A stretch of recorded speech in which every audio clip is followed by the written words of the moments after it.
Hello বন্ধুরা, তোমরা দেখো আমার ভুট্টা গাছ, ছাদ বাগানে ভুট্টা গাছ বসিয়েছিলাম, ভুট্টা হয়েছে। দেখো কি সুন্দর ভুট্টা হয়েছে। এই দেখো প্রত্যেকটা গাছে দেখো ভুট্টা হয়েছে। এই যে দেখতে পাচ্ছ তোমরা, আমার ছাদ বাগানে দেখো ভুট্টা হয়েছে কি সুন্দর। তোমরাও বাড়িতে শখের বশে করতে পারো, করে এরকম ভুট্টা নিতে পারো।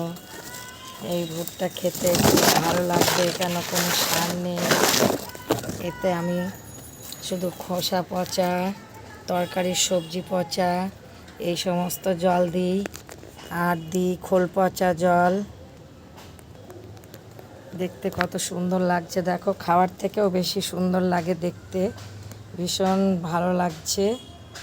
তোমরা এইভাবে করো। দেখো, একটি, দুটি, তিনটি, চারটি, পাঁচটি ভুট্টা হয়েছে আমার। এখনও বড় হবে, এখন তো সেরকম বড় হয়নি। এই একটি হচ্ছে ছটি, ভুট্টা আরও হচ্ছে, ওই একটি নিচে হচ্ছে। দেখো 7টি, এরকম পর পর ভুট্টা হয়ে যাচ্ছে।